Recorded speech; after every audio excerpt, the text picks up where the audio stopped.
से ज़्यादा तो लास्ट में आपके इस बालक ने सिद्ध कर दिया। इसने सिद्ध कर दिया कि भाई कुछ भी हो हम करके दिखा सकते हैं। सर बड़ा संघर्ष भरा जीवन होता है। हम भी जब गांव से एक बार गए थे अपने शहर पढ़ने के लिए, तो 2 साल तक हमसे रोटी वो सीधी नहीं बनी, रोटी गोली नहीं बनी। कभी कटोरे से काट के बनाओ, ये सारे एक्सपेरिमेंट किया तुमने। कटोरे से काट के बनाओ, चावल नीचे जल जाता था, दाल अध पकी रह जाती थी, ऐसा होता था। तो जब अगर इतना संघर्ष करने के बावजूद अगर तुम स्टेट में 7वें नंबर पे आए हो, तो इसका मतलब तुमने बहुत मेहनत की है बालक। साथियों नमस्कार, एक बार फिर सड़क के इस पार से आप लोगों को नमस्कार, अभिनंदन, स्वागत। और आज हम लोग हैं बुंदेलखंड की भूमि पे, और बुंदेलखंड में लगभग 21 वर्ष बाद ऐसा इतिहास रचा गया है कि जहाँ पे एक ही गांव से 2 स्टेट रैंक निकली हैं भैया। पहली स्टेट रैंक 1 आप सबको नाम पता है, शुभ चपरा, और उन्हीं के सहपाठी उन्हीं की क्लास में रैंक 7 लेके आए हुए हैं पुष्पराज, झुकेगा नहीं। तो हमारे साथ पुष्पराज हैं और सारी चर्चाएं लगातार चल रही थी। कल इन बच्चों से बात हुई, फ़ोन पे चर्चाएं हुई, आना जाना लगा रहा, और बैठे बैठे साथियों हम लोग गए हैं थक। इसीलिए हमने सोचा क्यों ना एक इंटरव्यू आप लोगों के लिए चलते चलते हो। तो चलते चलते ये इंटरव्यू होगा। हमारे साथ हैं पुष्पराज के पिताजी, पेशे से किसान हैं, बहुत मेहनती व्यक्ति हैं। मेहनती हर पिता होता है मेरे दोस्त, लेकिन बच्चे का काम है, मैं समझता हूँ कि अपने पिता की मेहनत को साकार करना, कामयाब करना। आप लोग जो भी इस चैनल पे नए हैं, इस इंटरव्यू के माध्यम से आप लोगों को कहना चाहेंगे कि इस चैनल को सब्सक्राइब करना ना भूलें, वीडियो को लाइक करना ना भूलें। और एक संशय लगातार आपके मन में बना होगा कि भैया मुकेश सर काहे नहीं बोल रहे। हुआ क्या है कि मुकेश सर की 2-1 दिन से आवाज़ में परेशानी है, सर्दी बैठ गई है, इसलिए बोलने में थोड़ी सी परेशानी हो रही है। इसलिए ये बोलने वाला काम मुझे दिया गया है। हो सकता है कि मैं इसे जस्टिफाई ना कर पा रहा हूँ, लेकिन मेरे साथियों से गलती मान के माफ़ कर दीजिएगा। अपना प्यार बनाए रखिएगा, चैनल को सब्सक्राइब कर दीजिएगा। उठाते हैं इंटरव्यू आप लोगों के लिए। भैया बकरी दिखाओ, एक बार गाँव की खूबसूरती दिखाओ। भैया इसे कहा जाता है कश्मीर ऑफ बुंदेलखंड, बुंदेलखंड का कश्मीर। हमारे साथी जिससे आग्रह करूंगा कि भैया ये नाव दिखाओ, एक बार पीछे के पहाड़ दिखाओ। और यहाँ पीछे साथियों किला होता था, ऐसा ये हमारे साथी हमें बता रहे थे। ये रियासत हुआ करती थी, और इसी रियासत में 2 राजा नए निकल कर आए हैं। हालांकि रजवाड़े तो चले गए, लेकिन इन दोनों राजाओं ने, आ जाओ दोस्त, इस पर ज़्यादा वजन मत डालना, तो पीछे से चटका हुआ है, बस खड़े रहें। इसी रजवाड़े में 2 नए राजाओं ने जन्म लिया है साथियों, और ये राजा हैं मेहनत के राजा। चलते हैं सीधे आपके दोस्त, आपके हम उम्र के साथ। भाई ये बताओ कि स्टेट रैंक 7 आई है, और डिस्ट्रिक्ट रैंक आई है तुम्हारी 2। बेकार सा सवाल है, पूछ लूँ, कैसा लग रहा है? अच्छा लग रहा है। अच्छा लग रहा खुशी है? हो रही है मुझे बहुत। कितनी खुशी हो रही है भैया? बहुत खुशी हो रही है मुझे। बहुत खुशी हो रही है यार। इंटरव्यू में दरअसल क्योंकि सभी बच्चे प्रतिभाशाली हैं, और चुनक समझते हो? चुनक एक ऐसी चीज़ है जो हर व्यक्ति को काटती है। उस पर बाद में आऊँगा। उससे पहले पूछूंगा, कल से अब तक, रिजल्ट आने के बाद से अब तक लगभग 24 घंटे होने जा रहे हैं मेरे दोस्त। जीवन में क्या कुछ बदला है? बहुत कुछ बदल गया है। स्कूल में बुलाया उन्होंने, माला पहनानी। स्कूल में बुलाया, माला पहनाई, लगातार इंटरव्यू चल रहे हैं, शोर शराबा, मज़ा आ रहा है ये सब देख के? लग रहा है मेहनत साकार हो गई। मेहनत साकार होगी, बहुत बढ़िया। यार बच्चों के ये सवाल आ रहे होंगे कि तुम्हारे नंबर कितने हैं रैंक 7 के लिए। एक एक करके नंबर बताओगे बच्चों को? मेरी केमिस्ट्री में 96, फिजिक्स में 96, और मैथ में 96, और सब में 96। और केमिस्ट्री में 97 है, और सब में 96। भैया 96 के छक्के लगाए मालिक ने, 96 के छक्के, और एक केमिस्ट्री में 97 है। केमिस्ट्री में 97 है भैया, और इसी के साथ इनकी बन गई है स्टेट रैंक 7। भैया स्टेट रैंक 7 तो तुम्हारी बन गई, लेकिन हमारे बहुत सारे साथी ऐसे हैं जिनके पास कोई काम नहीं है, और ऐसे बेकार के कामों में उलझने के लिए उनके पास 2-4 सवाल रहेंगे कि भैया तुमने ज़बरदस्ती जर्सी पहना दी, ज़बरदस्ती टी-शर्ट पहना दी, किसी दबाव के कारण तो नहीं पहनी है भैया जर्सी? भाई साहब किसी दबाव के कारण नहीं पहनी मैं है। विद्या को लैब में देखता था पढ़ाई। विद्या को लैब में भैया ने पढ़ाई देखी है भैया। तो अगर कोई साथी बाद में हमारे ऊपर, भैया उत्तर प्रदेश है प्रपंचों का प्रदेश, हमारा प्रदेश है, हमारा जन्म स्थान है, बहुत दफ़ा यहाँ पे चीज़ें चलती रहती हैं, बाद में कोई ऐसी चीज़ आई कि हमने दबाव में, बहुत से लोग ये आरोप लगा देते हैं कि हम खरीदते हैं। नहीं, ऐसी बात नहीं है। अच्छा, टॉपर खरीदे जा सकते हैं क्या? नहीं। प्रतिभा खरीदी जा सकती नहीं, है कभी क्या? नहीं। प्रतिभा नहीं खरीदी जा सकती, तो फिर लोग क्यों कह रहे हैं प्रतिभा खरीदी जा सकती है? ऐसी पिताजी, आप क्या कहना चाहेंगे? प्रतिभा को लेकर लोग कह रहे हैं कि भाई प्रतिभा खरीदी जा सकती है। प्रतिभा खरीदी जा सकती है? नहीं खरीदी जाती। मेहनत बिकाऊ है? आपको उम्मीद थी कि आपका बच्चा 7वें नंबर पे आएगा। हाँ, उसने बच्चे ने बहुत मेहनत की है। उसकी मेहनत सफल मतलब रंग लाई। और एक सबसे बड़ी बात कि हम जब बच्चे से मिले तो आपके बच्चे ने बताया कि मेरा गांव यहाँ से लगभग 12 किलोमीटर दूर है। हाँ, तो 12 किलोमीटर दूर रोज आता जाता था, क्या था? हाँ, कमरा लिए थे किराए से। कमरा लेके रहता मतलब सेम खाना बनाता था। अकेले खुद से बनाना खाना बना लेते हो? अपने रोटी गोल बनती है? सही से बताओ। बन जाती फूल टेढ़ी बन जाती।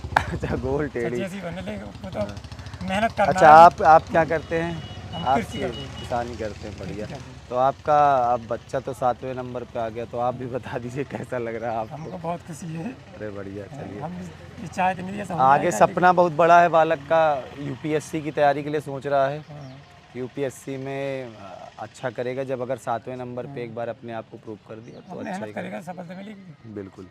सर, मैं ये कहना चाहूँगा कि थोड़ा सा ना, जगह बहुत खूबसूरत है, तो हम लोग थोड़ा चलते चलते इस वाले इंटरव्यू को करते हैं। उदित, आ जाओ। पुष्पराज यार, तुम्हारे साथ ही तुम्हारा एक कक्षा का सहपाठी है हम साथ में बैठते थे। जिसकी रैंक 1 है। हाँ, तो तुम दोनों की सीट बिल्कुल साथ में बगल, थी। हाँ। ठीक है भैया, तो दोनों में क्या चर्चाएं होती थी, आइए बताइए।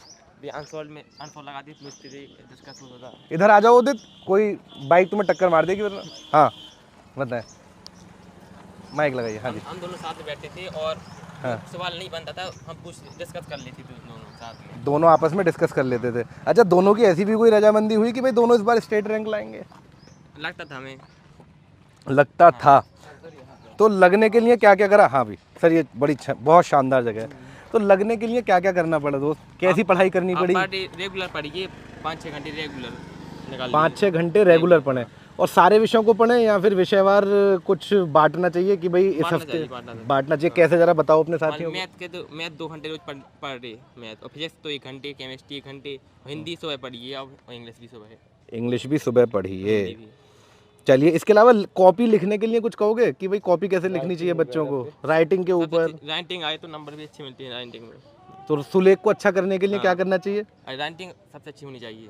राइटिंग अच्छी होनी चाहिए। और कॉपी लिखने का कोई तरीका बताना चाहोगे?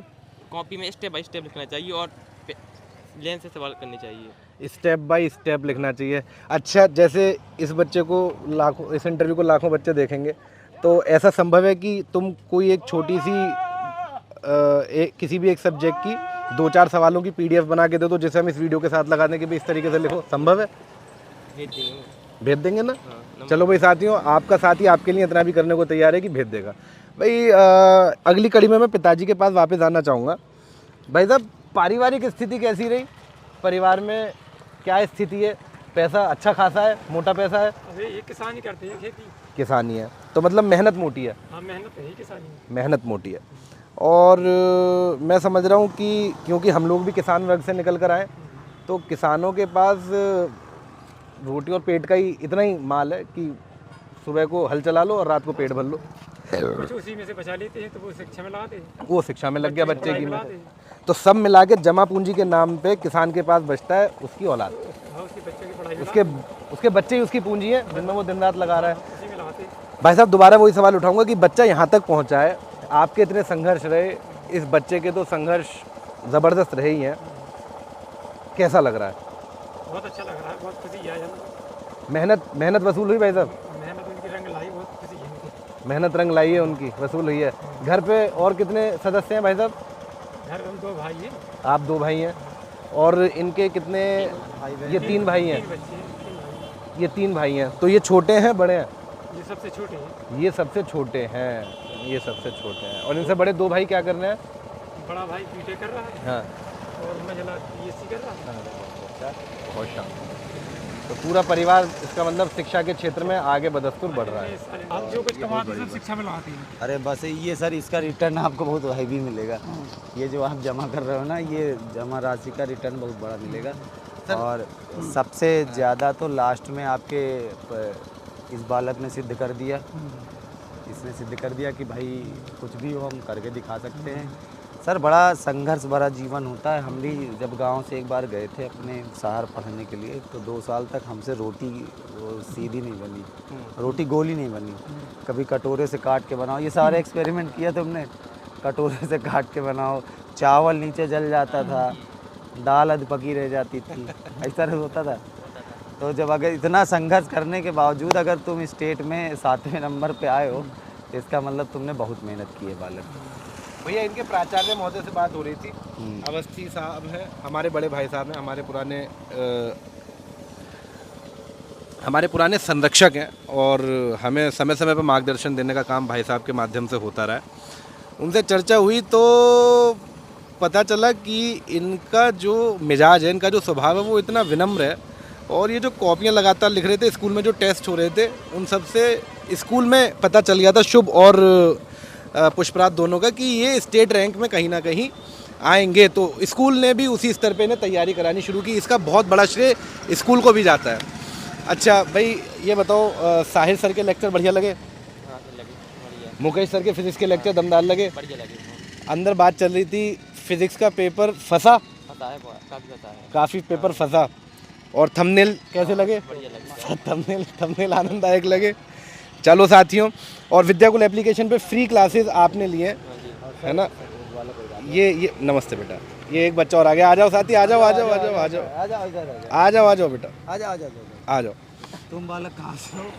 तो भाई बीच में इंटरव्यू ले रहे हैं, अचानक हमारे इंटरव्यू चलते चलते एक बालक और आ गया है। हमारी कोई दो, अरे आइए आइए आइए आइए। बहुत बढ़िया बहुत बढ़िया, आ जाओ आ जाओ। अच्छा ये तुम्हारा छोटा भाई, तुम बालक किस क्लास में हो? हम 12 पास हो गई। हमें कहाँ से देख लिए? हम यहाँ से निकले, मामा जी को छोड़ के गए तो आपको देख लिया, पहचान लिया, अरे बहुत बढ़िया। चलो तो हमने सोचा सर हैं। अरे तो इस साल 12th हो गया? हाँ। साथ में इन्हीं की स्कूल में थे क्या? नहीं, हम वो वहाँ डीएवी इंटर कॉलेज से, कहाँ पे थे? डीएवी इंटर कॉलेज से। कितने परसेंटेज आए तुम्हारे? 71%। बढ़िया बेटा, मेहनत करो आगे, बहुत बढ़िया, आगे के लिए मेहनत करो। हाँ। 12th के बाद क्या करोगे? 12th के बाद अब सीनियर लोगों से पूछेंगे। अरे आप ही बिल्कुल, हम तो है तुम्हारे साथ यार, कौन सी दिक्कत है। और साथियों ये देखिए, हम जहाँ भी खड़े होते हैं, जहाँ जाते हैं वहीं पे हो जाते हैं, है ना? पूरा प्रदेश हमारा है भैया। रैंक सिर्फ रैंकर्स की बात नहीं है, रैंकर्स तो हमारे हैं ही हैं, लेकिन 40% से लेके 90-95% तक का सारा बच्चा हमारा है। अपने छोटे भाई का भी बोल दिया सर ये 9th में, इसका एडमिशन करवाना है। तो बालक तुम 9th में हो, 9th की क्लासेस जैसे चलती है, भैया के माध्यम से तुम्हें सब पता चल जाएगा। तुम भी पढ़ना शुरू करो और बढ़िया बेहतर रिजल्ट लाओ। देखो ये बालक है, पढ़ा था, जो कि प्रदेश में 7वें नंबर पे आया। भैया के भी 71% आए। आगे भी मेहनत इसी तरह से करे, ठीक है? तो चलो तुम लोग भी एक इंटरव्यू आखिरी में बने सवाल रहो। उठाना है सर मुझे। विद्याकुल पे टेस्ट लगाए? हाँ लगाए, सही में लगाए या दबाव में कह रहे हो भैया? लगाए थोड़ी। सही में लगाए। लो इसे लगा, टेस्ट लगाए, हाँ रिजल्ट कैसा लगा? बढ़िया लगा था। रिजल्ट, क्वेश्चन का जो लेवल था वो ठीक था? ठीक था। एग्जाम के हिसाब से क्वेश्चन ऐसा तो नहीं था हम लोगों ने वहाँ ज़्यादा आसान दे रखे हैं हाँ। और एग्जाम में ज़्यादा कठिन पूछ रहे हैं? मीडियम से मालूम सही थे। मीडियम थे, तो हमें क्वेश्चनों पे काम करने की और ज़रूरत है। हाँ करना। ठीक है, तो भैया हम क्वेश्चन पे और काम करेंगे, आपको अगली बार और अच्छी क्वालिटी देंगे आपके जूनियरों को। तो साथियों हमारे साथ थे पुष्पराज, रैंक 7, डिस्ट्रिक्ट रैंक 2, और जिन्होंने अपनी मेहनत से पूरे परिवार का नाम रोशन किया है। पूरा विद्याकुल परिवार इन्हें शुभकामनाएं प्रेषित करता है और इन्हें अच्छे कॉलेज तक पहुंचाने की जिम्मेदारी भी हम लोग लेते हैं, और आगे भी इनके संरक्षण के लिए हमें जो कुछ करना पड़ेगा हम लोग उसके लिए तत्पर हैं, क्योंकि प्रदेश नहीं हमारा परिवार है, हमारी जन्मभूमि है उत्तर प्रदेश। हम उत्तर प्रदेश में जन्म लिए, हमारी कर्म भूमि है। उत्तर प्रदेश का हर बच्चा हमारा है, कहीं भी पढ़ रहा हो हमारी पूंजी है, और अपनी पूंजी को हम सहेज कर रखेंगे। आप सभी को इन्हीं विचारों के साथ नमन। अच्छा जी भैया, हम पहली बार महोबा आए हैं। हाँ, महोबा। महोबा पे आज हम सुबह से कम से कम 4-5 जगह पे चाय की दुकानों पे खड़े हुए, ऐसे रोड के किनारे खड़े हुए, तो जहाँ पे देखे 2-4 बच्चे ज़रूर मिल गए। हमें नहीं पता था कि महोबा क्षेत्र में हमारे इतने बच्चे पढ़ते हैं। और ठीक है, जो भी महोबा क्षेत्र के बच्चे हैं उनके लिए फिर से अभी आएंगे, आप सभी से मिलेंगे, आप सभी बेहतर करो जीवन में, और मचाओ एक बार तो फिर आते हैं सबके पास, ठीक है। वंदे मातरम, जय हिंद, खुश रहिए, सलामत रहिए, पढ़ते रहिए, मस्त रहिए। मुलाकात होगी विजय यात्रा के अगले विजय वीर से, अगले शूरवीर से। मिलेंगे बहुत जल्दी। धन्यवाद।